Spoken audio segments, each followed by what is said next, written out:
Maoist party కేంద్ర committee కార్యదర్శి Nambala Keshavarao ఎన్కౌంటర్పై MLC Kodandaram ఆరోపణలు చేశారు.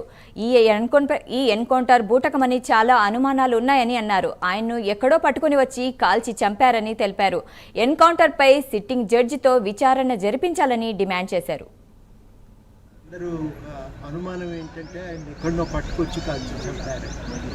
గతంలో జరిగిన ఎన్కౌంటర్లు కూడా అదే పద్ధతుల్లో సాగుతాయి. అందుకని ఈ విషయమై తప్పనిసరిగా ఒక సిట్టింగ్ హైకోర్టు జడ్జి చేత విచారణ జరిపించి వాస్తవాలు తేల్చాలని చెప్పి ఈ సందర్భంగా కోరుతా ఉన్నాం. రెండవది ఏంటంటే మనుషుల్ని ఈ రకంగా చంపటం ద్వారా ఒక రాజకీయాన్ని ఒక సిద్ధాంతాన్ని రూపుమాపాలనుకోవటం కూడా చాలా పొరపాటు. ఆ రాజకీయాలతో మనం అందరం అంగీకరించాలని లేదు, నాకు కూడా ఏకాభిప్రాయం ఉండాలని ఏం లేదు. కానీ రాజకీయాలతో వ్యవహరించేటప్పుడు రాజకీయపరమైన విమర్శలే ఉండాలి, రాజకీయపరమైన వాదనలే ఉండాలి తప్ప ఈ రకమైన పద్ధతులు పనిచేయవు. అది అనవసరమైనటువంటి హింసకు దారితీస్తూ ఉంటుంది, సమాజాన్ని అగ్నిగుండంగా మార్చేస్తూ ఉంటుంది.